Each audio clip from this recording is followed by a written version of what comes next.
This segment is powered by The Gun Store. Want to shoot a real machine gun? Then visit The Gun Store at 2900 East Tropicana in Las Vegas. What's up, guys? Dave Farra for MMA 30, standing next to Randy, the Natural Couture. How you doing, man? Good, bud. How are you? Doing great. Just got back into Las Vegas. You've been up in Michigan? Yeah, I was up in Michigan for a couple weeks, just working on a movie with Bruce Willis and 50 Cent called Setup. And fun part, small character, but does some interesting things. It was a lot of fun. Now, last time we talked, you said that you're going to probably hang up fighting if this whole movie thing takes off, but it's really been taking off. You got another role coming up as well, right? That's right. I got another part. I get to play a lead character in kind of a Die Hard-esque script. We'll shoot 4 weeks here in February, and then I'll finish that and go right into camp for the Machida fight April 30th. So you're not hanging up the fighting then? Well, you know, there's really one or two fights that I wanted that I would consider stepping back in there. And Lyoto was definitely one of those. Yeah. I think, you know, style-wise, the two guys I've been watching and kind of see myself matching up against are Lyoto or Shogun. I didn't see him really giving me a title shot right out of the gate. Right. You know, Lyoto was just coming off of 2 losses. I didn't think it was very realistic that they were going to let me have another crack at him. Right. So I'm kind of happy that Lyoto actually pushed to see this fight happen. So, I'm honored that he wants to fight me as much as I want to fight him. It's great. And you've always said that this is a really interesting matchup for you. Stylistically, I mean, Machida's still a hard riddle to figure out, but his past couple of fights, he's had some losses. Is the key to being aggressive with Machida the key to victory? I think you have to get to him for sure. You got to be able to cut him down, cut him off. And, obviously I like to use the fence and the barrier. And I think we saw what Shogun did. Both times he fought him. I thought he won the first fight too, although it was very, very close. But I'm not really a kicker, so I can do it a little, but it's not my game plan. I think he got hurt with those. Rampage, you never know. That was a controversial decision in my opinion. A lot of people thought Lyoto won that fight, and I happen to be one of those as well. But even Rampage, I think in some ways thought that he got beat. But still a great fight, and he did cut him off. He did pressure him. He hurt him a little bit. Those are things I definitely want to look at. I think my style in general is going to be interesting. He is that Rubik's Cube. You got to kind of figure him out and get all the colors to match. Hopefully it comes out. Now, you versus Machida is a really high-profile fight in the light heavyweight division. A win here sets you up for another shot at the title. Are you interested in that? I'm interested in fighting Shogun. If he retains the title, that's icing on the cake. If he should, he's got his hands full with Rashad, no question about that. So we'll see how that fight comes out, and we'll make a decision then if it becomes a reality. So you win the title, and then you just retire. Wouldn't that be sweet? Even sweeter? That would be a nice way to go.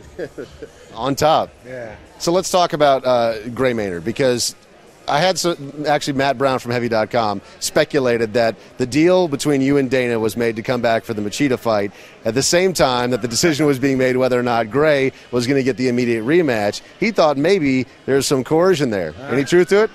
No coercion there. No, not at all. I think Joe Silva was the one that was thinking that the former WC champion should get the winner that was promised to him. But in my estimation, there was no winner. It was a draw. Right. So Gray should get the immediate rematch, and I think Dana saw it that way too. I think Joe was the one that kind of dissented and wanted to see that other fight happen first.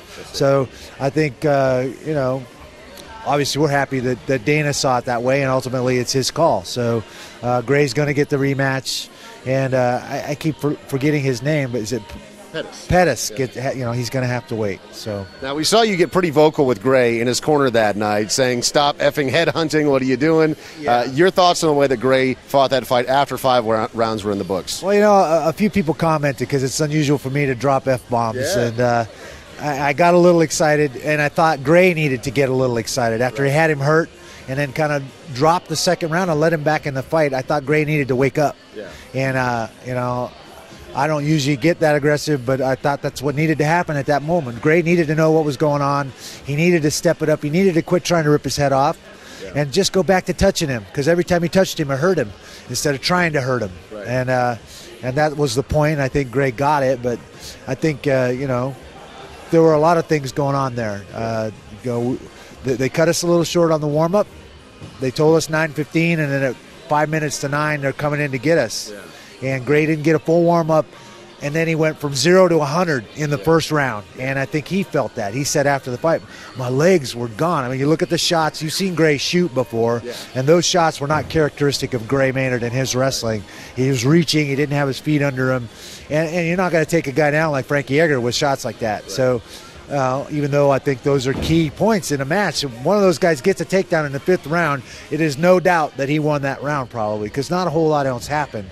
So, there was a lot of things going on. I definitely got caught up in the moment, and wanted to instill in Gray to go back to beating him, just touch him, and the rest will take care of itself. How real is the big adrenaline dump? If you're Gray Maynard and you're in there and all of a sudden you've got the champ just completely rocked against the cage, how hard is it to control yourself so that way you don't leave everything in that first round? You see it time and time again. It's a huge lesson for fighters, and boxers do it too. They get excited when they get somebody hurt, and then they're smothering their punches and not meant the right distance, and they let the guy off the hook, and he gets out of the round and he comes back into the fight, which is what happened to Gray. So I think, in and of itself, it's a very, very valuable lesson for Gray. He's been there now. He knows he has that ability to hurt a guy and to just stay calm about it, methodical about it, keep his distance, make his shots count, and end the fight. So I think it was a good lesson for Gray.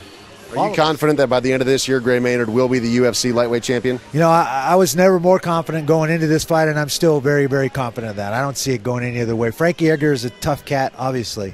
Showed tremendous heart, fought through a broken nose and hung in there. And I wasn't disparaged when they came up with the draw. I could see how they got there. Yeah. It wasn't like, oh, that's a terrible decision. But I thought it had to be one of two things. Either Gray won the fight or it was a draw. That was the worst case scenario for us. So there were some scores on those scorecards that I was going, how the hell did they get that? Right. But ultimately the draw I could live with. I could see how they got there. Extreme Couture has just expanded. This is another huge part of the gym. You got a lot of guys training out of here that are coming up on big fights. Vitor Belfort being one of them. What's his key to victory over Anderson Silva? Well, I think we've seen the blueprint kind of laid out. Chael Sonnen did it for 23 minutes, and it was pressure.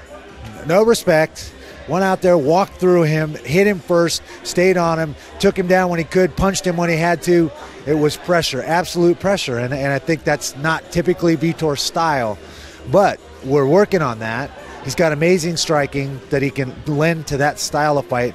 So getting him to look at it differently, kind of shift gears, and become that kind of pressure fighter. He's an amazing athlete, so why not? And so I think that's been the key. And he's taken to it like a duck to water, so it's going to be a remarkable night. Forrest Griffin versus Rich Franklin. How does Forrest win this one? I think Forrest is the bigger, stronger athlete.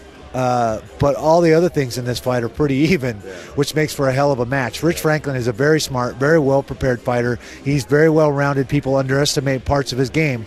Chuck, others, his ability to strike, his submission game is still really, really good. So all those things are things that Forrest is good at too. And you always know with Forrest it's going to be a brawl. I mean, that's the kind of fight he likes. He doesn't even start fighting until you make him bleed, until you punch him in the face. So it's going to be an interesting night. Getting to see Forrest train here and see the intensity that he brings. He's got his weight way more under control than I've ever seen him, which I think is a good thing probably. He's walking around at 219, 218, which is unusual for him. He looks fit, which is going to be a key for this fight. It's a 3-round fight. It's not a 5-round fight, but I think Franklin's going to keep a pace. He's always fit. So I think Forrest has all the tools he needs. It's going to be who imposes their will. And sometimes when that's that even, the bigger, stronger athlete gets the nod. And finally, Martin Kampmann, Diego Sanchez. Another interesting matchup. Yeah, very excited for Martin. Was obviously sorely disappointed with the Shields fight. He had it, right there, razor thin, just needed to let it go. And so another learning experience, I think, for Martin. He trained so hard, and being able to shift gears from one round to the next after he'd stuffed takedowns and survived the ground, which no one thought he would do, he should be able to then shift gears and open up and really let his hands and feet go, which he's so good at. And I think this is going to be another fight where he's going to have to do that. He's going to have to keep this guy off of him, keep that range, but let his hands go and score and not worry about if he gets taken down, because he's going to survive there. He's perfectly adept on the ground. So I think that the Shields fight lends itself to him doing well in the Sanchez fight. Two more quick things. Chael Sonnen been suspended from the UFC, the whole money laundering thing. Your thoughts on that? Well, money laundering is a weird word for what happened. It was some sort of a mortgage I would call it a mortgage fraud. I've heard inklings of it for a while. I have another friend that was in that business up there and had problems with the same thing. So I heard from him that this might be coming down the pike with Chael. I mean, it sucks. Chael's such a smart guy. I don't understand what, I love the kid. I mean, he's a tremendous kid. I don't understand how he got into this or what was going through his mind. I'm not sure he knows.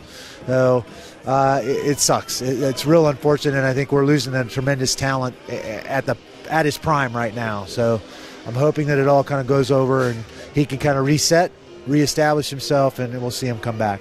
And final thing, Brock Lesnar, there's been rumors that he's thinking about walking away from his UFC contract. Possibly he does not want to fight anymore. That's a rumor. Dave Meltzer from Yahoo was the first one to report that. But possibly Brock doesn't want to fight anymore. Have you heard anything about that at all? Well, that's news to me. You're the first one I've heard say that. And I don't tune into a lot of that underground stuff and all that, so I try to stay out of that. But that's actually the first I'm surprised. That's the first I've heard of that. Yeah, it's unconfirmed at this point, but apparently Brock has been spending a lot of time away from the fight game and has not been back into the gym training since his loss to Cain Velasquez. Knowing Brock and being very close to Brock and spending some time up there in Minnesota, do you think Brock is the type of guy that would quit because of a big loss like he had with Cain Velasquez? Well, I don't know that it's directly correlated to the loss. I think we all lose. He's lost before, and he came back. He lost to Mir. He came back. He's been there before. He almost lost to Carwin. He managed to come back in that fight. So I don't think it's directly correlated to the loss. They just had their second baby. I don't know if you've been to his place, but he's got a sweet deal up there. That place where he lives, I can see retiring up there. And, he's been involved in some form of entertainment and athletics for a long, long time. I think it has a lot more to do with that and a new family with 2 little ones than the actual competition or how the Velasquez fight went. So I think he has all the tools, and he's been on the right track to continue to grow from these experiences and get better as an athlete each and every time he steps out there, if that's what he wants to do. But if that's not what you want to do, then, I'm one of those silly bastards that's still standing around here at 47 years old and having fun doing this. So, at some point, everybody has to call it enough. Yeah. Well, UFC 129, Randy Couture is fighting Lyoto Machida in Toronto. Going to be an epic fight. Congratulations on the newly expanded Extreme Couture here. Always a pleasure to talk to you. Thanks, Dave. I'm here at the gun store, and I'm ready to lock and load. They say what happens here stays here. So how about something you'll never forget? This is the adult Disney World right here. Like hitting up the shooting range just a few miles off the strip at the one and only gun store. I've never shot a gun before, so... This is going to be great. You're going to like learning to drive at the Indy 500. Turns out, I'm a natural. Oh, whoa! That is awesome! Right. Sorry. Yeah.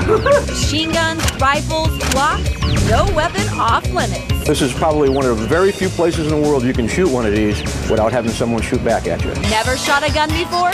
No problem. There's no license required by you. You just have to be big enough. Perfect for bachelor or bachelorette parties. Lots of packages to choose from. There's even a VIP range. We give refreshments. It's private. It's quiet. Purchase your own at the gun store or just stop by for a once-in-a-lifetime experience. Come right on down here. We'll put a gun in your hand. You can be on a range in 15, 20 minutes. No problem. I love it.